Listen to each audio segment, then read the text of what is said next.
ആണെന്ന് കേട്ടപ്പോൾ എന്നോട് ഈ ലൈല മാഡം ഈ അവസരം പറയുന്നതിന് മുന്നേ തന്നെ വേറൊരു വ്യക്തി എന്നോട് ഈ ഒരു ബിസിനസ് പറഞ്ഞിട്ടുണ്ടായിരുന്നു. പക്ഷേ ഞാനൊരു കേൾക്കാൻ പറ്റുന്ന ഒരു മൂഡിലല്ലായിരുന്നു. ഒരു സുഖമല്ലാതെ ഇരിക്കുന്ന സമയത്താണ് എന്നോട് പറഞ്ഞത്. മെഡിസിൻ ആണെന്ന് കേട്ട സമയത്ത് ഞാൻ പറഞ്ഞു, മെഡിസിൻ ആണെങ്കിൽ എന്തായാലും എനിക്ക് നടക്കൂല, ഞാൻ എന്തായാലും ഇല്ല. ഞാനൊരു മോഡി കെയർ ചെയ്ത് കുറച്ചൊക്കെ ചെയ്ത് ഞാൻ കൊറോണയുടെ സമയത്ത് നിർത്തിപ്പോയതാണ്. എനിക്ക് ആവില്ല, ഇനി പൈസ ഇറക്കാനും ആവില്ല. അങ്ങനെ അതിൻ്റെ ഒരു പിന്നിൽ നടക്കാനുള്ള ഒരു സാഹചര്യമല്ല എൻ്റെത് എന്ന് പറഞ്ഞ് ഒഴിഞ്ഞു മാറിയതാണ്. പിന്നീട് അഫ്സത്ത് മാഡം കൂടി ഈ കാര്യങ്ങൾ പറഞ്ഞ സമയത്ത് കുറച്ചും കൂടി ഡീറ്റെയിൽസ് ആയിട്ട് പറഞ്ഞ സമയത്തും എനിക്ക് എപ്പോഴും മെഡിസിൻ എന്നുള്ള ഒരു ഇത് കിട്ടിയില്ല. വെൽനസ് ഉൽപ്പന്നങ്ങളാണ് കുറച്ചൊക്കെ മനസ്സിലായി.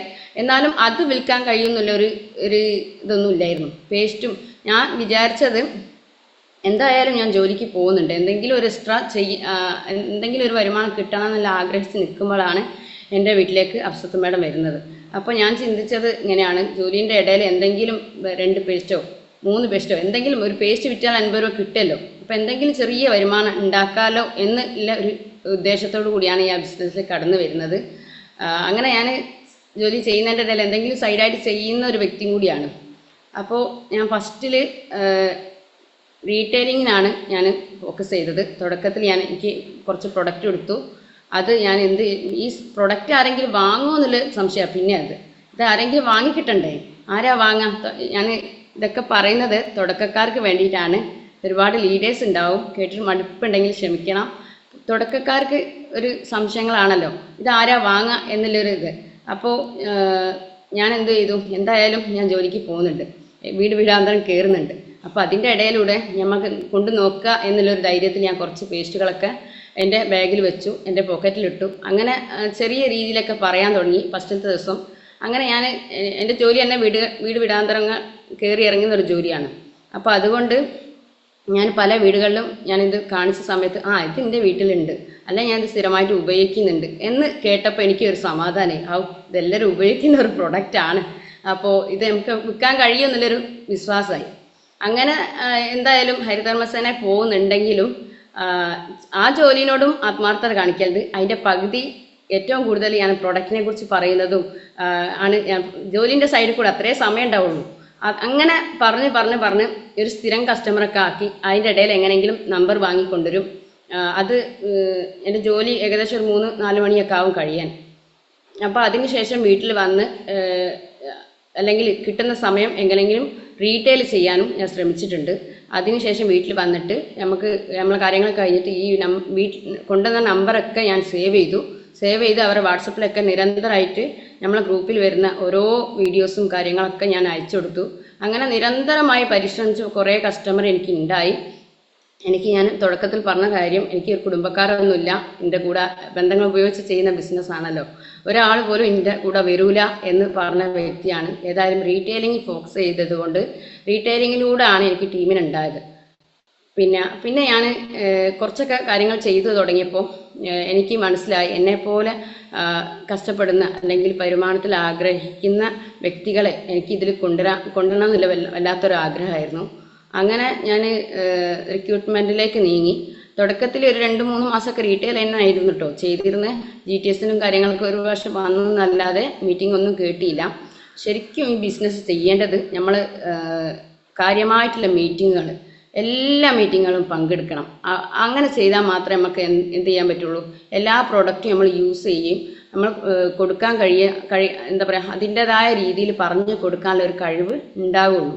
അപ്പോൾ എനിക്ക് പറ്റിയ അബദ്ധമാണ്, ഞാൻ ആദ്യം വലിയ വില ആയതുകൊണ്ട് എൻ്റെ വീട്ടിൽ പ്രൊഡക്റ്റ് ഒന്നും ഉപയോഗിക്കില്ലായിരുന്നു. ഏകദേശം കുറച്ച് കഴിഞ്ഞപ്പോഴാണ് പേസ്റ്റൊക്കെ തന്നെ ഉപയോഗിക്കാൻ തുടങ്ങിയത്. പിന്നെ അതിൻ്റെ ഇടയിൽ എനിക്ക് എൻ്റെ മോന് എൻ്റെ വീട്ടിലെ സ്ഥിതി എന്ന് പറഞ്ഞാൽ ആർക്കെങ്കിലും ഒരു പനി വന്നാൽ എല്ലാവർക്കും പനിയാണ്. അപ്പോൾ വീട്ടിലൊന്നായിട്ട് അസുഖങ്ങളാണ്. ഒരു മാസത്തിൽ 2 പ്രാവശ്യമൊക്കെ ഞാൻ ഡോക്ടറെ അടുത്ത് കൊണ്ടുപോകാറുണ്ട് എൻ്റെ മക്കളെ. അത്രയും പ്രതിരോധക്കുറവുള്ള മക്കളായിരുന്നു. എൻ്റെ ഉമ്മ ആണെങ്കിൽ സുഖമില്ലാത്ത വ്യക്തിയാണ്, ഉമ്മയിലൊക്കെയാണ് വരാം. അപ്പോൾ ഞങ്ങൾക്ക് ഒരാൾക്ക് വന്നാൽ എല്ലാവർക്കും പനിയാണ്. അപ്പോൾ അങ്ങനെയുള്ളൊരു അവസ്ഥയിലാണ് ഈ ബിസിനസ്സിലേക്ക് പ്രൊഡക്റ്റ് കിട്ടുന്നത്. അങ്ങനെ താമരശ്ശേരി അഡ്മിറ്റ് ആക്കണം എന്ന് പറഞ്ഞ് കഫക്കെട്ട് കൂടിയിട്ട് അഡ്മിറ്റ് ആക്കണം എന്ന് പറഞ്ഞെടുത്തുനിന്ന് ലൈല മാഡം എന്നോട് പറഞ്ഞു, എൻ്റെ കയ്യിലുള്ള കഫ്നിൽ എടുത്ത് മക്കൾക്ക് കൊടുക്കൂ എന്ന് പറഞ്ഞു. എന്തായാലും അങ്ങനെ ഞാൻ പറഞ്ഞ സമയത്തും എനിക്കൊരു ഒരു ഒരു കുട്ടികൾക്ക് കൊടുക്കാനൊരു പേടി. അപ്പം എന്തായാലും മോള് കൊടുക്ക്, അത് കൊടുത്താൽ നല്ല റിസൾട്ട് ഉണ്ടാവും എന്ന് പറഞ്ഞുകൊണ്ട് ലൈല മേഡത്തിൻ്റെ നിർബന്ധം എന്തായാലും കൊടുത്തോട്ടെ. ആയുർവേദമല്ലേ, ആയുർവേദത്തിന് ഞാൻ ആയുർവേദം ഹോമിയോ ഒക്കെ ഏറ്റവും നന്നായിട്ട് ചെയ്യണം എന്നുള്ള കൊടുക്കണം എന്നുള്ളൊരു വ്യക്തിയായിരുന്നു. അതുകൊണ്ട് ധൈര്യത്തോടു കൂടി കൊടുത്തു. എന്തായാലും വലിയ റിസൾട്ടാണ് എനിക്ക് കിട്ടിയത്. 2 പ്രാവശ്യം ആൻറ്റിബയോട്ടിക് മാറി മാറി കൊടുത്തിട്ടും ഇഞ്ചക്ഷൻ വെച്ചിട്ടും മാറാത്ത കഫക്കെട്ട് വെറും കഫ്നിൽ കൊണ്ട് മാറി. അങ്ങനെ എനിക്ക് വലിയ ഒരു എന്താ പറയുക വിശ്വാസമായി. അതിനുശേഷം എനിക്ക് കവചപ്രാശം ഞാൻ വാങ്ങിയിരുന്നു. പൊട്ടിച്ചിട്ടുണ്ടെങ്കിലും ഞാൻ അധികം കഴിച്ചില്ല. എനിക്ക് അൾസറിൻ്റെ ബുദ്ധിമുട്ടുള്ളത് കൊണ്ട് അത് ഇങ്ങനെ അധികമൊക്കെ ചെയ്തപ്പോൾ ഞാനത് അധികം കഴിച്ചില്ല. അപ്പോൾ കവചപ്രാശം ഏതായാലും പൊട്ടിച്ചു. അപ്പോൾ ലൈല മാഡം പറഞ്ഞു അത് വെറുതെ ആക്കണ്ട, കുട്ടികൾക്ക് നിർബന്ധമായിട്ട് ഇനി കൊടുക്കുക എന്ന്. അങ്ങനെ കവചപ്രാശം ഒരു കുപ്പി ഒന്നായിട്ട് കഴിച്ച സമയത്ത് എൻ്റെ മക്കൾക്ക് ഒരു ബോട്ടിലാണ് അന്ന് കഴിച്ചത്. അതിന് ശേഷം ഞാൻ എല്ലാ വർഷവും 3 ബോട്ടിൽ എങ്ങനെയെങ്കിലും കഴിപ്പിക്കലുണ്ട്. അന്ന് ഞാൻ ഈ ബിസിനസ്സിലേക്ക് വന്നിട്ട് 3 വർഷമായി. സീരിയസ് ആയിട്ട് ഏറ്റെടുത്തിട്ട് 1 വർഷമാണ് ആവുന്നത്. എൻ്റെ ജോലിയൊക്കെ മാറ്റി ഫുൾ ടൈമായി ചെയ്യാൻ തുടങ്ങിയിട്ട് 1 വർഷമാണ് ആവുന്നത്. അന്ന് ഞാൻ ആശുപത്രി കാണിച്ചതെന്നല്ലാണ്ട് ഇതുവരെ ഒരു പനിക്കോ ഒരു ജലദോഷത്തിനോ വേറെ ഒരു കാര്യത്തിനും എൻ്റെ കുട്ടികളെ ഡോക്ടറെ കാണിക്കാറില്ല.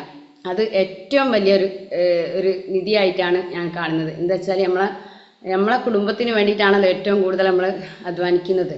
അതേപോലെ എൻ്റെ വീട്ടിലെ ഉമ്മൻ്റെ കാര്യം പറയുകയാണെങ്കിൽ ഉമ്മ ഒരു 16 വർഷമായി ശ്വാസം മുട്ടും അതേപോലെ അറ്റാക്കിൻ്റെ പ്രയാസമൊക്കെ ഉള്ളത് കൊണ്ട് ഓരോ അസുഖത്തിനും ഒരു 10-15 ഗുളിയൊക്കെ ഉണ്ടാവും. അത്രയും അറ്റാക്കിൻ്റെ ഇതിനും കാൽസ്യക്കുറവിനും രക്തക്കുറവിനും ഒരുപാട് ക്യാപ്സൂളുകൾ ഇങ്ങനെ നിരന്തരം കഴിക്കുന്ന ഒരു വ്യക്തിയാണ്. നിർത്താൻ പറ്റൂല, അത്രയും ഒന്നും മാറ്റി വെക്കാൻ പറ്റൂല എന്ന് പറഞ്ഞതാണ്.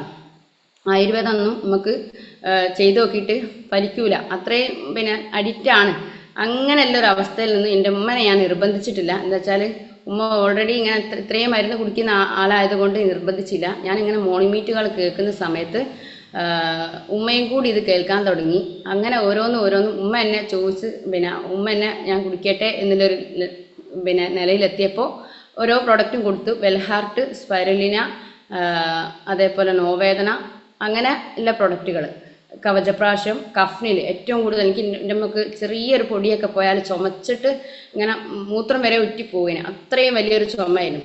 ആ ചുമ മാറിപ്പോയത് കഫ്നിലും കവചപ്രാശം കൊണ്ടാണ്. അതേപോലെ ഒരു തണുപ്പ് കാലമൊക്കെ വന്നു കഴിഞ്ഞാൽ എൻ്റെ അമ്മക്ക് അങ്ങനെ തണുപ്പ് കൂടിയിട്ട് ശ്വാസം മുട്ട് അധികമാക്കിയിട്ട് മെഡിക്കൽ കോളേജിൽ അഡ്മിറ്റ് ആക്കുന്ന ഒരു അവസ്ഥയിലായിരുന്നു. അങ്ങനെ കിടപ്പിലായ ഒരു രോഗിയായിരുന്നു. എന്തോ പഠിച്ചോണ്ട് അനുഗ്രഹത്തിൽ ആ അസുഖങ്ങളൊക്കെ മാറി വീണ്ടും എനിക്ക് പഠിച്ചോണ്ട് തിരിച്ചു തന്നതാണ്. അതിനുശേഷം ഞാൻ വിവാഹമൊക്കെ കഴിഞ്ഞപ്പോൾ എൻ്റെ മക്കളായിട്ട് കളിക്കുകയൊക്കെ ചെയ്തപ്പോൾ കുറേയൊക്കെ ഉമ്മ ലിക്വിഡായിട്ടുണ്ട്. എന്നാൽ ഈ മരുന്ന് ഇങ്ങനെ നിർത്താതെ കുടിക്കുന്ന ഒരു വ്യക്തിയാണ്. അപ്പോൾ ഇപ്പോൾ ഒരു 2 വർഷം പോലായി, ഒരു അസുഖവും ഇല്ല, അൽഹംദുലില്ലാഹ്. എന്താ പറയുക, നമ്മളെ അറ്റാക്കിൻ്റെ മരുന്ന് കുടിക്കുന്നില്ല, പ്രഷറിന് ഗുളിക കുടിക്കുന്നില്ല, ഒന്നും കുടിക്കുന്നില്ല. അത്യാവശ്യമുള്ള ഒരു ക്യാപ്സൂൾ മാത്രമാണ് കുടിക്കുന്നത്, വേറെ ഒന്നിനും ഒരു പ്രൊഡക്റ്റും കഴിക്കുന്നില്ല. നമ്മളെ ഈ പ്രൊഡക്റ്റ് ഒരു 3 മാസം കഴിച്ചു. ഇപ്പോൾ ആവശ്യമുണ്ടെങ്കിൽ കഴിക്കലുണ്ട്, ഇടയ്ക്കിടയ്ക്ക് 95 അതുപോലെ അങ്ങനത്തെ പ്രൊഡക്റ്റുകളൊക്കെ യൂസ് ചെയ്യുന്നുണ്ട്.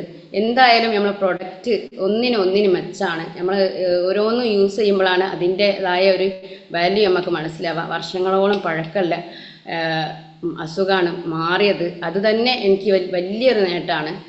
എന്താ വെച്ചാൽ ഈ മെഡിക്കൽ കോളേജിൽ ഇടയ്ക്കിടയ്ക്ക് അഡ്മിറ്റ് ആവുന്ന ഒരു വ്യക്തിയാണ് എൻ്റെ അമ്മ. അപ്പോൾ അതിൽ നിന്നൊക്കെ എത്രയോ മാറ്റം വന്ന് ആരോഗ്യപരമായിട്ട് നല്ലൊരു ലെവലിലെത്താൻ പറ്റി. അപ്പോൾ ഞാൻ പറഞ്ഞു വന്നത്, അങ്ങനെ റീറ്റെയിൽ ഫോക്കസ് ചെയ്താണ് തുടക്കത്തിൽ വന്നത്. പിന്നീട് എനിക്ക് മനസ്സിലായി റീറ്റെയിലിംഗ് മാത്രം പോരാ.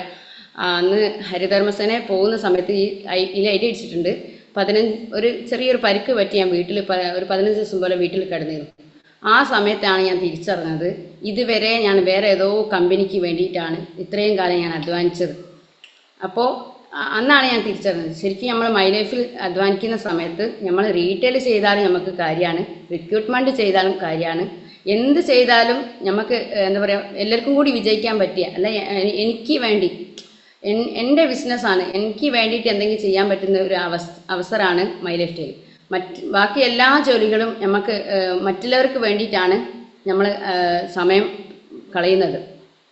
നമുക്ക് വരുമാനം കിട്ടുമെങ്കിലും ശരിക്കും ഒരു ദിവസം ചില എത്ര മണിക്കൂർ സ്ത്രീകളൊക്കെ ഒരുപാട് ജോലി ചെയ്യുന്നവരുണ്ട്, സാധാരണക്കാർ ഷോപ്പിലും അല്ലാതെയൊക്കെ ജോലി ചെയ്യുന്നുണ്ട്. എത്രയോ ഒരു മണിക്കൂർ പിന്നെ എല്ലാ ദിവസവും അങ്ങനെ പോകുന്നത് വേറെ ആർക്കോ വേണ്ടിയിട്ടാണ്. ചെറിയൊരു പിന്നെ എന്താ പറയുക കുറഞ്ഞ വേതനത്തിൽ നിൽക്കുന്നവർക്ക്. അപ്പോൾ അതിൽ നിന്നൊക്കെ മനസ്സിലാക്കേണ്ടത് നമ്മൾ മൈലേജ് സ്റ്റൈൽ മാർക്കറ്റിങ്ങിൽ നമുക്ക് ഏറ്റവും കൂടുതൽ, ഞാൻ തുടക്കത്തിൽ ഞാൻ പറഞ്ഞല്ലോ പേസ്റ്റ് വിറ്റെന്ന്, പിന്നീട് ഞാൻ റീറ്റെയിൽ ചെയ്യാൻ തുടങ്ങിയപ്പോൾ ജോലിൻ്റെ ഇടയിൽ കൂടെ തന്നെ ഒരു 1500-നും 2500-നും ഒക്കെ ഞാൻ റീറ്റെയിൽ ചെയ്യാൻ തുടങ്ങി. നന്നായിട്ട് റീറ്റെയിൽ ചെയ്യാൻ തുടങ്ങിയപ്പോൾ എൻ്റെ കൂടെ ഉള്ളവർക്കൊക്കെ എന്നോട് ഭയങ്കര ദേഷ്യമായി. അപ്പോൾ ഭയങ്കര പ്രശ്നങ്ങൾ. ആ പ്രശ്നത്തിൻ്റെ ഇടയിലും ഞാനൊന്നും വക വെച്ചില്ല. എന്താ വെച്ചാൽ എനിക്ക് ഈ ബിസിനസ്സിൻ്റെ അവസരം ഞാൻ ചെയ്യുന്ന കാര്യങ്ങൾ സത്യമാണ് എന്ന് ബോധ്യപ്പെട്ടത് കൊണ്ട് അവർ എന്തൊക്കെയോ പ്രശ്നങ്ങൾ ഉണ്ടാക്കി. പക്ഷേ അതൊന്നും ഞാൻ വക വെച്ചില്ല. ഒരുപാട് കളിയാക്കൾ ഉണ്ടായിരുന്നു. ഡോക്ടറാണ്, അല്ലെങ്കിൽ ഇനി പിന്നെ വലിയ മേഡമാണ് എന്നൊക്കെ പറഞ്ഞ് ഒരുപാട്. ഏതാ വെച്ചാൽ ഞാൻ അത്രയും സാധാരണക്കാരിയാണ്. ഒരു ദിവസം ജോലിക്ക് പോയില്ലെങ്കിൽ എൻ്റെ അവസ്ഥ കട്ടപ്പോകാണ്. എന്താ വെച്ചാൽ അങ്ങനെയല്ല, ഒരാഴ്ച കടന്നു പോയാൽ നമുക്കൊരു മാസം അതിൽ തിരിഞ്ഞ് റൊട്ടേഷൻ ചെയ്യേണ്ടിയിരുന്നു ആ വരുമാനം. അത്രയും ഇല്ലാത്തൊരു വ്യക്തിയിൽ നിന്നാണ് ഞാൻ ഇങ്ങനെ വലിയ ലെവലിലേക്കൊക്കെ മാറുമ്പോൾ എല്ലാവർക്കും അസൂയം കാര്യങ്ങളൊക്കെ ഉണ്ടാവുമല്ലോ. അപ്പം ഞാൻ അവരോട് പറഞ്ഞു, ഞാൻ ചെയ്യുന്ന ഏതായാലും നല്ല ബിസിനസ്സാണ്, നിങ്ങൾക്കും അത് ചെയ്യാൻ പറ്റും, നിങ്ങൾക്കും അത് നടക്കും എന്നുള്ള കാര്യങ്ങൾ പറഞ്ഞു കൊടുത്തു. പിന്നെ ഏതായാലും പിന്നെ എന്നെപ്പോലെ കഷ്ടപ്പെടുന്ന കുറച്ച് ആൾക്കാരെ ഞാൻ കൊണ്ടുവരണം എന്നുള്ളൊരു തീരുമാനത്തിലെത്തി. അങ്ങനെ എൻ്റെ കൂടെ കുറേ ആളുകൾക്ക് എന്നെപ്പോലെ പിന്നെ എന്താ പറയുക സാധാരണക്കാരായിരുന്നു എൻ്റെ കൂടെ വന്നിട്ടുള്ളത്. അങ്ങനെ അവരൊക്കെ ജോയിൻ ചെയ്തു. പക്ഷേ എന്താ പറയുക, ഞാൻ കുറച്ച് കഴിഞ്ഞിട്ട് ഞാൻ ഇങ്ങനെ ഈ ബിസിനസ്സിൻ്റെ വലിപ്പം മനസ്സിലാവാൻ തുടങ്ങി. അങ്ങനെ ഞാൻ എല്ലാ മീറ്റിങ്ങും കാര്യങ്ങളും ജോലിക്ക് പോകുന്നുണ്ടെങ്കിലും എന്ത് പ്രോഗ്രാം പറഞ്ഞാലും ഞാൻ എറണാകുളത്ത് ഒരു വിഹാൻ എന്ന പ്രോഗ്രാം ഉണ്ടായിരുന്നു. അതിന് പോയതിന് ശേഷം ശരിക്കും എനിക്ക് ഈ ഒരു ബിസിനസ്സിൻ്റെ വലിപ്പം മനസ്സിലായത്. അത്രയും ജനങ്ങൾ ഈ പേസ്റ്റും സോപ്പും വിറ്റിട്ട് അത്രയും ജനങ്ങൾ ആ ഒരു പ്രോഗ്രാം എടുത്തിട്ടുണ്ടെങ്കിൽ ഇതിൻ്റെ ഞാൻ വിചാരിക്കുന്നിടത്തും അന്ന് അല്ല ഈ ഒരു ബിസിനസ് വലിയൊരു ലെവലിലാണ് എന്നുള്ളത് തിരിച്ചറിഞ്ഞു. ഏതായാലും എന്നോട് ഒരുപാട് ആളുകൾ ഇത് പൊട്ടിപ്പോവും, എന്താ പറയുക മുകളിലുള്ളവർക്കേ കിട്ടുള്ളൂ, താഴെയുള്ളവർക്ക് ഒന്നും കിട്ടൂല, നീ അധ്വാനിക്കുന്ന വെറുതെ ആവും, നീ കിടന്ന് മരിക്കുന്ന വെറുതെ ആവും, നീ ഇല്ല ജോലി തന്നെ ചെയ്തോന്നില്ല. പലരും നല്ല രീതിയിൽ ഉള്ള ഉപദേശങ്ങളാണ്. ഉപദേശം കൊടുക്കാൻ പൈസ ഒന്നും കൊടുക്കണ്ടല്ലോ. അപ്പോൾ ആ ഒരു ചിന്താഗതിക്ക് എനിക്ക് മാറിയത്. അതേപോലെ RTP ഞാനൊരു റൂബി റാങ്കിൽക്ക് ശേഷമാണ് ഞാൻ പോയത്. അതിൻ്റെ ഇടയിൽ ഒന്ന് കഴിഞ്ഞ് പോയിട്ടുണ്ടായിരുന്നു. സാമ്പത്തിക ബുദ്ധിമുട്ടുകൊണ്ട് എനിക്കത് പോകാനായില്ല. വീട്ടിൽ നിന്ന് മാറി നിൽക്കേണ്ട ഒരു അവസ്ഥ ആയതുകൊണ്ടും പോകാനായിട്ടില്ല. എന്തായാലും ഈ ഒരു അവസരത്തിലേക്ക് വന്നിട്ടുള്ള എല്ലാ വ്യക്തികളും ചെയ്യേണ്ട ഒരു പണി എന്ന് വെച്ചാൽ നമുക്ക് ഇതിലുള്ള മീറ്റിങ്ങും കാര്യങ്ങളും ട്രെയിനിങ്ങും ഈ ഒരു ബിസിനസ് ചെയ്യണമെങ്കിൽ നന്നായിട്ട് ആ ട്രെയിനിങ് പങ്കെടുത്ത് കാര്യങ്ങളൊക്കെ മനസ്സിലായി ചെയ്യുന്ന സമയത്ത് നമുക്ക് ഒരുപാട് സമയം ലാഭിക്കാൻ പറ്റും. എൻ്റെ ഒരു 2 വർഷമാണ് പോയത്. എനിക്ക് ആ ഒരു പിന്നെ ജോലി നിർത്തി പോരാനും ധൈര്യമില്ല, ഇതിൽ നിന്ന് നന്നായിട്ട് പ്രവർത്തിക്കാനും രണ്ടും ഇല്ലാത്തൊരവസ്ഥയിലാണ്. എന്നാലും ഞാൻ ജോലി ഉണ്ടെങ്കിലും ഫുൾ ടൈം ആയിട്ട് തന്നെയാണ് കേട്ടോ അന്ന് ഞാൻ വർക്ക് ചെയ്തത്. ഒരു ദിവസം 2 മണിക്കൂറാണെങ്കിലും എന്നും മൈലേജ് എന്താ പറയുക ഫീൽഡ് വർക്കിനാണെങ്കിലും ഞാൻ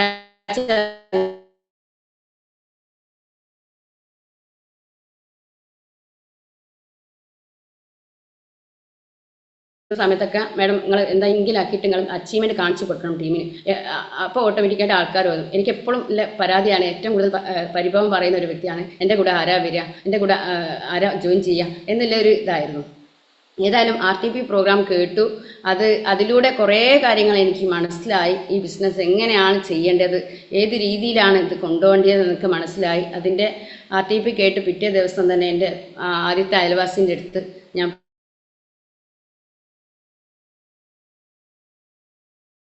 പിന്നെ DTC റാങ്കിൽ വർക്ക് ചെയ്യുന്ന സക്കീന മാഡത്തിന് അങ്ങനെ എനിക്ക് കിട്ടിയതാണ്. അന്ന് കേട്ടതിന് ശേഷം പിന്നെ അതുവരെ ചെയ്ത ബിസിനസ് അല്ല ഞാൻ അവിടുന്ന് അങ്ങോട്ട് ചെയ്യുന്നത്. അത്രയും സീരിയസ് ആയിട്ട് ഏറ്റെടുക്കാൻ പറ്റിയത് RTP കേട്ടത് കൊണ്ടാണ്. അപ്പോൾ അങ്ങനെ ബിസിനസ് സീരിയസ് ആയിട്ട് ചെയ്യാൻ തുടങ്ങി. ഏതായാലും എൻ്റെ കൂടെ ചെറിയൊരു ടീമൊക്കെ വന്നിരുന്നു. പക്ഷേ വന്നാലും എന്താ പറയുക നമ്മൾ വിജയിക്കണം എന്നുള്ള എന്താ പറയുക വിജയിക്കണം. എന്താ പറയുക, ബിസിനസ്സിലേക്ക് വന്നാൽ മാത്രം പോരാ. നമ്മൾ GTS സെന്ററുകൾ തന്നെ നമുക്ക്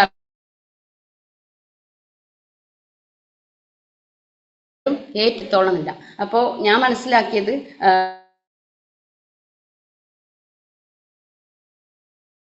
കാരണം എന്തെങ്കിലും ജീവിതത്തിൽ ആവണം എന്നല്ല ആഗ്രഹിക്കുന്ന ആളുകളുണ്ടാവും. എന്തെങ്കിലും ജീവിതത്തിൽ എക്സ്ട്രാ ചെയ്യണം അല്ലെങ്കിൽ രീതിയിൽ എത്തണം എന്ന് ആഗ്രഹിക്കുന്ന ആളുകളുണ്ടാവും. അവരെ ചിലപ്പോൾ ലീഡേഴ്സ് പെട്ടെന്ന് തിരിച്ചറിയും. അങ്ങനത്തെ വ്യക്തികളെയാണ് നമ്മൾ കൂടുതൽ ഫോക്കസ് ചെയ്യേണ്ടത്. അങ്ങനത്തെ ആഗ്രഹമുള്ള, അതായത് ആവശ്യക്കാരായ ആഗ്രഹമുള്ള ഒരുപാട് ആളുകളുണ്ട്. പക്ഷെ അവരുടെ അടുത്തൊന്നും നമ്മൾ എത്തുന്നില്ല. അങ്ങനെ എൻ്റെ സൈഡിൽ കുറേ ടീമൊക്കെ വന്നു. ഏതായാലും എനിക്ക് എല്ലാ മീറ്റിങ്ങിനും ആരുണ്ടെങ്കിലും, ടീം ഉണ്ടെങ്കിലും ഇല്ലെങ്കിൽ ഞാൻ എല്ലാ മീറ്റിങ്ങിനും എത്താൻ തുടങ്ങി. പക്ഷെ എനിക്കൊരു ഭയങ്കര സങ്കടമായിരുന്നു. എല്ലാവരും ഒപ്പരും ടീമോട് കൂടിയാണ് വരിക, എൻ്റെ ഒപ്പരും ടീം വരില്ല.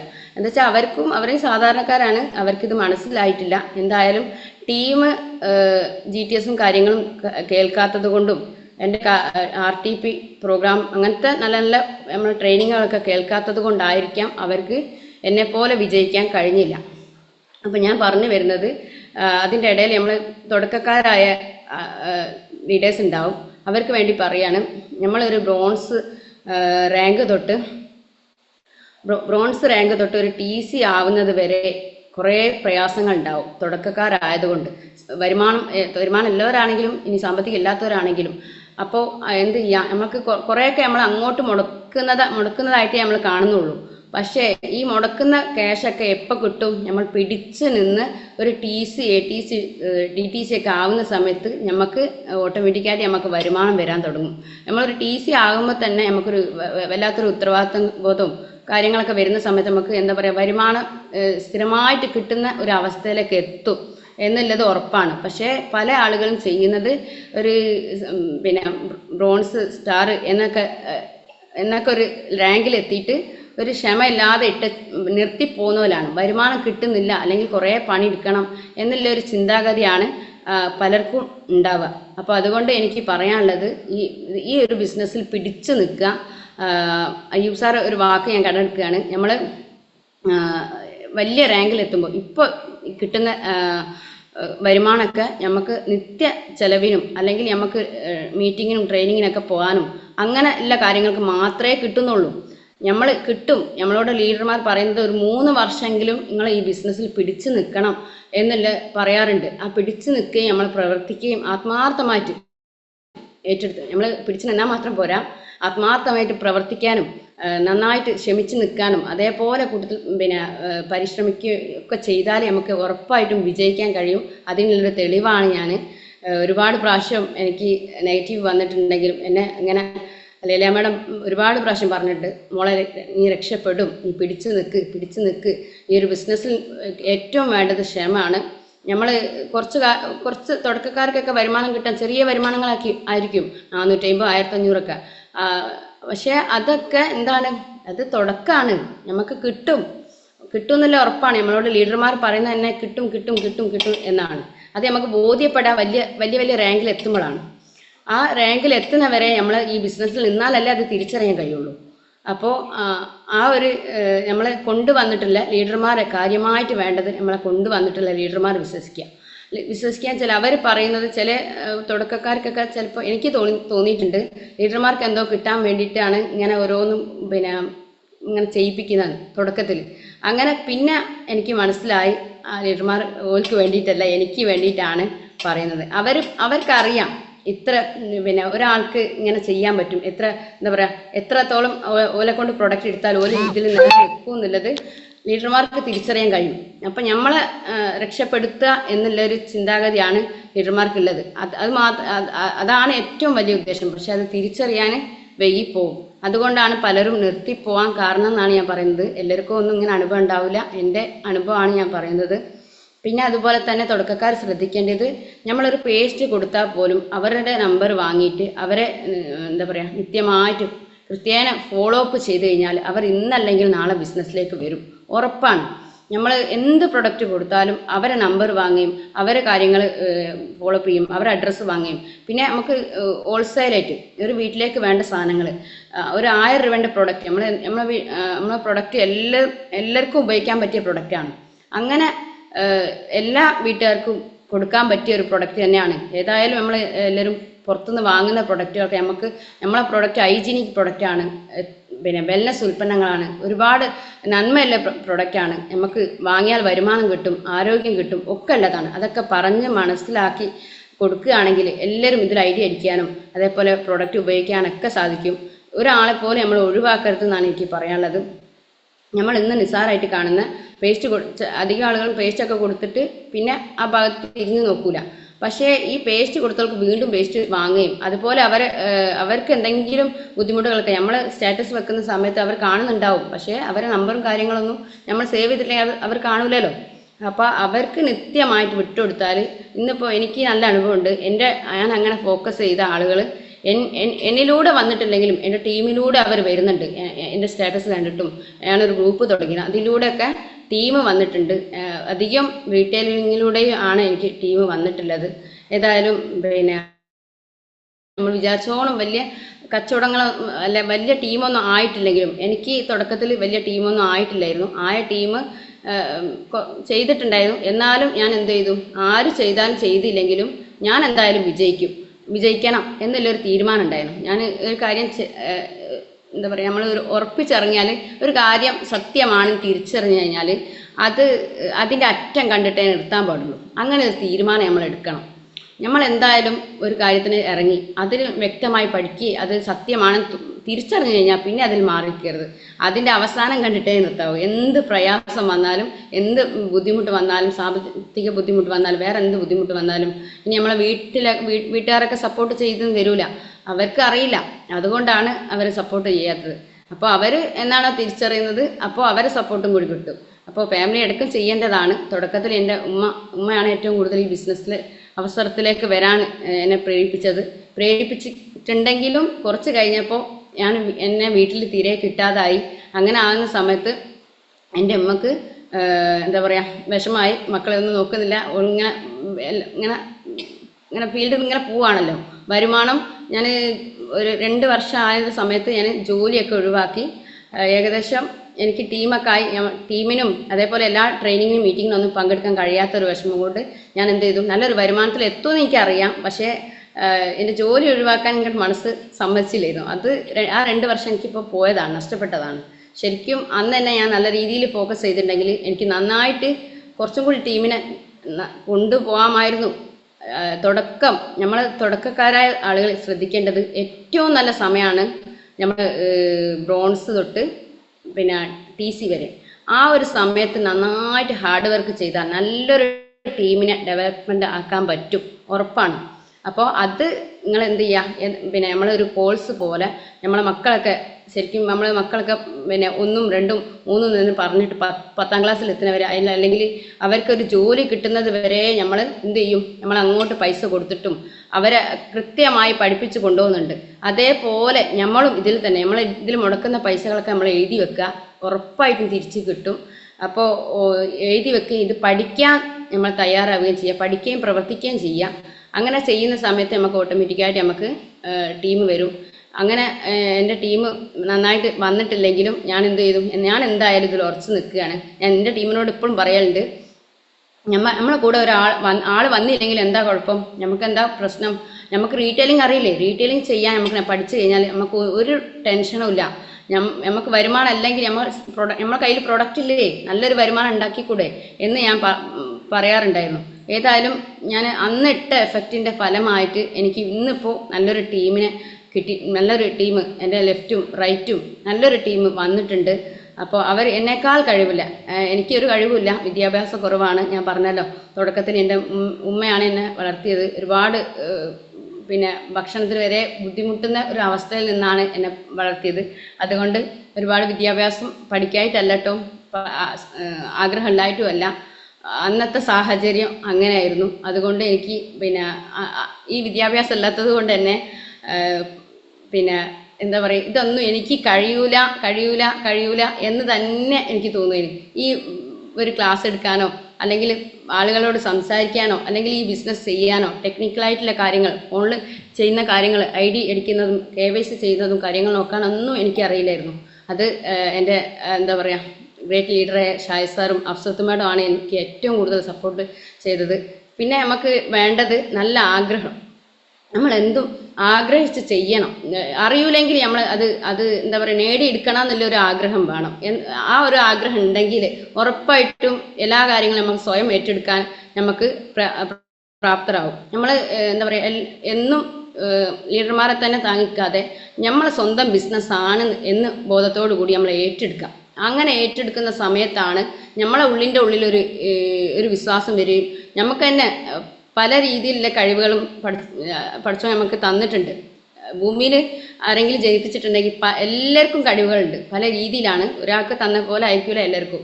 അപ്പോൾ ആ കഴിവുകൾ തിരിച്ചറിയാൻ പറ്റിയത് ശരിക്കും പറഞ്ഞ സത്യം പറഞ്ഞാൽ ഈ ഒരു മൈ ലൈഫ് സ്റ്റൈൽ മാർക്കറ്റിംഗ് വന്നതിന് ശേഷം എൻ്റെ ഉള്ളിൽ ഇത്രയൊക്കെ കഴിവുണ്ടെന്ന് ഞാൻ തിരിച്ചറിഞ്ഞത് എൻ്റെ ലീഡർമാർക്ക് എങ്ങനെ പറഞ്ഞിട്ടാണ്. നമുക്കറിയില്ല, ലീഡർമാർക്കറിയാം ഇങ്ങനെ കഴിവുള്ള വ്യക്തിയാണ്. പക്ഷെ അത് നമുക്ക് തുടക്കത്തിൽ മനസ്സിലാവില്ല. നമ്മളോട് എന്തെങ്കിലും പറയുന്നുണ്ടെങ്കിൽ അത് അവർക്കറിയാം ഈ ഒരു വ്യക്തി ഇങ്ങനെ പറഞ്ഞാൽ റെഡിയാവും എന്ന്. അതുകൊണ്ടാണ് ലീഡർമാർ പിന്നെയും പിന്നെയും പറയുന്നത്. ഇപ്പം നമ്മളെ ലീഡർ എന്ത് പറഞ്ഞാലും അനുസരിക്കാൻ പഠിക്കുക എന്നോട് കൂടിയാണ് പറയുന്നത്. അപ്പോൾ പിന്നെ അവരെ പിന്നെ നമ്മളെ കൊണ്ടുവന്ന അപ്ലൈനെ കൈ മുറുകെ പിടിച്ചാൽ നമ്മൾ എന്തായാലും രക്ഷപ്പെടും. പിന്നെ ആ കൂട്ടത്തിൽ നമ്മൾ പരിശ്രമിക്കുകയും പ്രവർത്തിക്കുകയും വേണം. നമ്മൾ ഐഡിയ അടിച്ചത് കൊണ്ടും പിന്നെ എന്താ പറയുക വെറുതെ നിന്നിട്ടും കാര്യമല്ല. ഈ ബിസിനസ് ഏറ്റെടുത്ത് ചെയ്യാം, നന്നായിട്ട് ഏറ്റെടുത്ത് ചെയ്യാം. അങ്ങനെ പിന്നെ പ്രൊഡക്റ്റിനെ കുറിച്ച് പറഞ്ഞു. അങ്ങനെ പറയുകയാണെങ്കിൽ പിന്നെ എനിക്ക് പറയാനുള്ളത് എന്താ പറയുക, ഒരു 7,000 രൂപക്ക് ഒരു മാസം ശമ്പളത്തിന് വേണ്ടിയിട്ട് പോയ വ്യക്തിയാണ് ഞാൻ. ഇന്ന് അൽഹംദുലില്ലാഹ് എനിക്ക് നല്ലൊരു വരുമാനത്തിൽ എത്താൻ പറ്റി. ഇപ്പോൾ ഒരു 3 മാസം പോലെ ആയി. ശരിക്കും ഫീൽഡിലൊന്നും ഇറങ്ങാൻ പറ്റിയിട്ടില്ല. ചെറിയൊരു അസ്വസ്ഥത ഉള്ളത് കൊണ്ട് ഇറങ്ങാൻ പറ്റിയിട്ടില്ല. എന്തായാലും ഈ ഒരു 3 മാസത്തിലാണ് എനിക്ക് ഏറ്റവും കൂടുതൽ വരുമാനം എന്ന് വേണമെങ്കിൽ പറയാം. അങ്ങനെ കിട്ടുന്ന നമ്മൾ 10 ദിവസം കടന്നു പോയാലും വരുമാനം കിട്ടുന്ന ഒരു ബിസിനസ്സാണ്. അത് തിരിച്ചറിയണം എന്നാണ് എനിക്ക് പറയുന്നത്. തുടക്കക്കാരാണ് ഇത് ഏറ്റവും കൂടുതൽ കേൾക്കേണ്ടത്. നമുക്ക് തുടക്കത്തിൽ പല പ്രയാസങ്ങളും ഉണ്ടാവും. വിട്ടുപോയവരാരും വിജയിച്ചിട്ടില്ല. പിടിച്ചു നിന്നോല ആരും വിട്ടുപോയിട്ടുമില്ല. അപ്പോൾ വിജയത്തിൻ്റെ തലേ ദിവസമാണ് നമ്മൾ എത്തിപ്പോവുക. പല പ്രയാസങ്ങളും വരും. അതിലൊക്കെ പിടിച്ചു നിന്ന് രക്ഷപ്പെടാൻ പറ്റും എന്നുള്ളൊരു വിശ്വാസത്തിൽ എത്തുക. അതേപോലെ ഇതിലൂടെ ഈ ഒരു ബിസിനസ്സിലൂടെ ഞാൻ വന്നിട്ട് ഞാൻ പറഞ്ഞല്ലോ തുടക്കത്തിൽ സ്വപ്നങ്ങളൊന്നും ഇല്ലായിരുന്നു. ഈ ഒരു ബിസിനസ്സിൽ വന്നതിന് ശേഷമാണ് എനിക്ക് എന്താ പറയുക ജീവിക്കണം, നല്ല രീതിയിൽ ജീവിക്കണം എന്നുള്ളൊരു ആഗ്രഹം ജനിച്ചത്. അതേപോലെ എൻ്റെ മനസ്സിൻ്റെ വലിപ്പം കൂട്ടിയതും ഈ ഒരു ബിസിനസ്സിലേക്ക് വന്നതിന് ശേഷമാണ്. ഇന്ന് ഞങ്ങൾ മൈ ലൈഫിലൂടെ എന്ത് ടൂർ ഉണ്ടെങ്കിലും അത് വിൻ ചെയ്യാറുണ്ട്. എന്നേക്കാൾ കൂടുതൽ എൻ്റെ ഉമ്മയാണ് ആസ്വദിക്കാറുള്ളത്. ഞാൻ തുടങ്ങിയ സമയത്ത് എൻ്റെ നേരത്താഴത്തിൻ്റെ എൻ്റെ ഉമ്മേൻ്റെ ഐ ഡി അടിച്ചിരുന്നു. ആ ഉമ്മേൻ്റെ ഐ ഡിയിലാണ് ഞാൻ റീറ്റെയിൽ പർച്ചേസ് ചെയ്ത് വന്നിരുന്നത്. അങ്ങനെ പർച്ചേസ് ചെയ്ത് ഏകദേശം ഒരു TC ഒക്കെ ആവാറായിട്ടുണ്ടായിരുന്നു. അങ്ങനെ TC ആവുന്ന സമയത്ത് എൻ്റെ ഉമ്മക്ക് എന്താ പറയുക വീട്ടിലിങ്ങനെ ഇരിക്കുകയാണല്ലോ, മക്കളെ പറഞ്ഞാൽ വീട്ടിൽ ഫ്രീ ആണല്ലോ. അപ്പോൾ ഉമ്മക്ക് തോന്നി എന്തെങ്കിലും ഒരു വരുമാനം എനിക്കും കിട്ടണമല്ലോ എന്നില്ല. ഉമ്മൻ്റെ അക്കൗണ്ടിലാണ് വരുമാനം വരിക.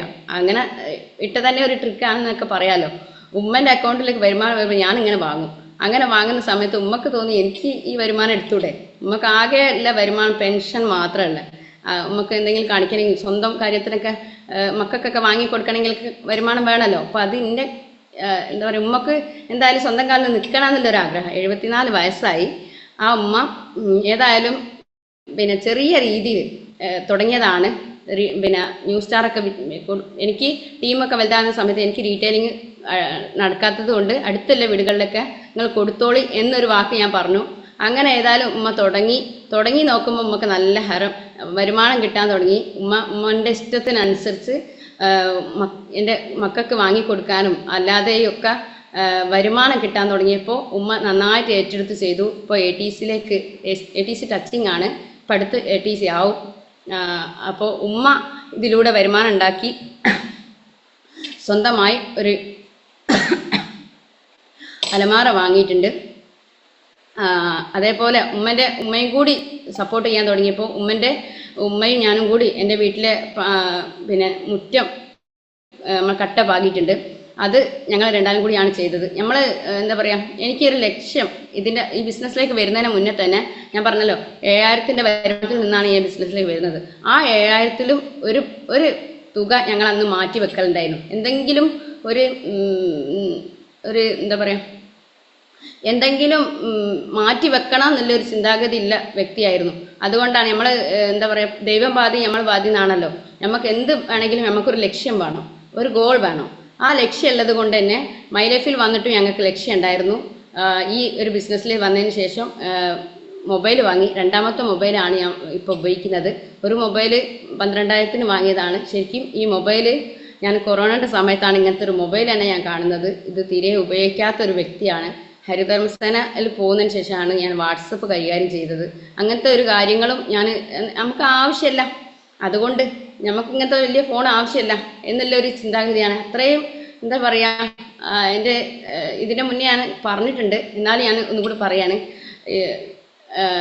എന്നെ വിവാഹം കഴിക്കുന്നതിന് മുന്നേ തന്നെ എൻ്റെയും ഉമ്മൻ്റെ ഭർത്താവൊന്നും ഇല്ലാത്ത, ഉമ്മക്ക് ഭർത്താവൊന്നും ഇല്ലാത്തത് കൊണ്ട് നാട്ടുകാരെ ചെലവിലാണ് ഞങ്ങൾ കഴിഞ്ഞു കൂടിയത്. എൻ്റെ ഉമ്മക്ക് തീരെ വയ്യായിരുന്നു. അപ്പോൾ മെഡിക്കൽ കോളേജിലത്തെ സ്ഥിരം രോഗിയായിരുന്നതുകൊണ്ടും ഇടയ്ക്കിടയ്ക്ക് അഡ്മിറ്റ് ആവുന്നത് കൊണ്ടും ഉമ്മനെ നോക്കേണ്ട ബാധ്യത എനിക്കുള്ളത് കൊണ്ടും എനിക്ക് ജോലിക്ക് പോകാൻ ബുദ്ധിമുട്ടുള്ളത് കൊണ്ടും എന്നെ ഒരു സംഘടനക്കാരും അതേപോലെ എൻ്റെ നാട്ടുകാരാണ് എനിക്ക് വളരെ സപ്പോർട്ട് ചെയ്തത്. അപ്പോൾ അതിൽ നിന്നൊക്കെ വ്യത്യസ്തമായിട്ട് ഇന്ന് ഏതൊരു സാധാരണക്കാർക്കും ചെയ്യാൻ പറ്റുമെന്നുള്ള ഉദാഹരണം കൊണ്ടാണ് ഞാനിത് പറയുന്നത്. അതിൽ നിന്നൊക്കെ വ്യത്യസ്തമായിട്ട് ഞങ്ങൾ ഇന്ന് നല്ല ലെവലിലാണ് ജീവിക്കുന്നത്. അത് എൻ്റെ ലൈല മാഡത്തിന് എപ്പോഴും ഞാൻ നന്ദി പിന്നെ ദുആ ചെയ്യലുണ്ട്. ഈ ഒരു അവസരത്തിലേക്ക് വന്നിട്ടില്ലായിരുന്നെങ്കിൽ ജീവിച്ചു പോവുമായിരിക്കും. പക്ഷേ ഇത്രയും നല്ല രീതിയിൽ സ്വപ്നങ്ങൾ കണ്ടുകൊണ്ടും ഇന്ന് ഞാൻ എന്താ പറയുക, പറഞ്ഞു ഇവിടെ എത്തുന്നുണ്ട്. എൻ്റെ മക്കൾക്ക് വേണ്ടിയിട്ട് എനിക്ക് ഒന്നും ഉണ്ടാക്കി വെക്കാനുള്ള എന്താ പറയുക, ഒരു സ്വത്തോ കാര്യങ്ങളോ ഒന്നും വെക്കാൻ എനിക്ക് ആവില്ലായിരുന്നു. പക്ഷെ ഇന്ന് നല്ലൊരു അവസരം ഞാനിവിടെ ഉണ്ടാക്കി വെച്ചിട്ടുണ്ട്. അത് എനിക്കൊരു അഭിമാനത്തോട് കൂടി പറയാം. ഇന്നല്ലെങ്കിൽ നാളെ അവർ വലുതാകുമ്പം നല്ലൊരു അവസരം എൻ്റെ അമ്മ എനിക്ക് വേണ്ടി ഉണ്ടാക്കിയിട്ടുണ്ട് എന്നുള്ളൊരു ഇത് ഉണ്ടായാൽ എനിക്ക് വലിയൊരു സമാധാനമാണ്. ഞാനിന്ന് എനിക്ക് വേണ്ടിയിട്ടല്ല, എൻ്റെ മക്കൾക്ക് വേണ്ടിയിട്ടാണ് ഈ ബിസിനസ് ഏറ്റെടുത്തത്. ഇന്ന് ഞാൻ ഇല്ലാതായാലും പിന്നെ എൻ്റെ മക്കൾക്ക് നല്ലൊരു ഇത് കിട്ടല്ലോ എന്നുള്ളൊരു അവസരത്തിലാണ് ഞാൻ ചെയ്തത്. ഏതായാലും എൻ്റെ അമ്മ നന്നായിട്ട് ബിസിനസ് ചെയ്യുന്നുണ്ട്, നന്നായിട്ട് റീറ്റെയിലിംഗ് ചെയ്യുന്നുണ്ട്. 74 വയസ്സായി. ഒരു മഴ കൊള്ളാൻ കഴിയില്ലായിരുന്നു. മഴ കൊള്ളുമ്പോഴത്തേക്കും ശ്വാസം മുട്ട് അധികമായിരുന്നു. നമ്മളെ പ്രൊഡക്റ്റൊക്കെ കുടിച്ചു, ഉമ്മക്ക് ആരോഗ്യം വന്നു. ഇന്ന് എല്ലാവരുടെ മുട്ടിന് വേദനയൊക്കെ എന്താ പറയുക, മുട്ടിൻ്റെ ചിരട്ട മാറ്റി വെക്കണം എന്നൊക്കെ പറഞ്ഞതാണ്, ഓപ്പറേഷൻ ചെയ്യണം എന്നൊക്കെ പറഞ്ഞതാണ്. അങ്ങനത്തെ വേദന നമ്മൾ ചാമ്പിത്തേലും നോവേദന, പിന്നെ ജെല്ല്, നോവേദന ക്യാപ്പ്, നാൽസ്യം ഇതൊക്കെ കുടിച്ച് മാറി. ഇന്ന് അൽഹംദുലില്ലാ എല്ലാ പിന്നെ വീടുകളിലും എന്താ പറയുക, ഞാൻ പോകണമെന്ന് പറഞ്ഞിട്ടൊന്നുമല്ല, ഉമ്മ എന്നേക്കാൾ സ്പീഡിൽ പിന്നെ രാവിലെ എൻ്റെ മോൻ്റെ വണ്ടിയിലാണ് പോവാം. അപ്പോൾ നേരത്തെ പോവുകയും ഞാൻ പോകണ്ടെന്ന് പറഞ്ഞാൽ പോലും വീട്ടിൽ നിൽക്കാറില്ല. അപ്പോൾ അത്രയും താല്പര്യമാണ് ഉമ്മക്ക് പോകാനുള്ളത്. അപ്പോൾ ഈ ഒരു ബിസിനസ്സിൽ വന്നതിന് ശേഷം പിന്നെ വരുമാനത്തിന് വേണ്ടിയിട്ടല്ല, ഉമ്മൻ്റെ ഒരു പ്രകൃതം എന്ന് വെച്ചാൽ എല്ലാവരുമായിട്ട് ഒന്ന് കണക്ട് ചെയ്യുക, എല്ലാവരുമായിട്ട് ഒരു ബന്ധത്തിൽ ഏർപ്പെടുക എന്നൊക്കെയുള്ള ഒരു ആഗ്രഹമായിരുന്നു. വീട്ടിൽ ഒതുങ്ങിക്കൂടി നിൽക്കുന്ന അവസ്ഥയിൽ നിന്നും വ്യത്യസ്തമായ നമ്മൾ ഫീൽഡിൽ ഇറങ്ങുമ്പോൾ പലരെയും കാണുകയും ഒക്കെ ചെയ്യല്ലോ. അപ്പോൾ ഏറ്റവും കൂടുതൽ ഒരു ടൂറൊക്കെ പോയി കഴിഞ്ഞാൽ എന്നേക്കാൾ ആസ്വദിക്കുന്നത് എൻ്റെ ഉമ്മയാണ്. എൻ്റെ ഉമ്മനെ എല്ലാവർക്കും ഇഷ്ടവുമാണ്. അപ്പോൾ ഏതായാലും ഇത്രക്കാണ് എനിക്ക് പറയാനുള്ളത്. ഏറ്റെടുക്കുക, പിന്നെ ഏറ്റെടുത്ത് കഴിഞ്ഞാൽ നന്നായിട്ട്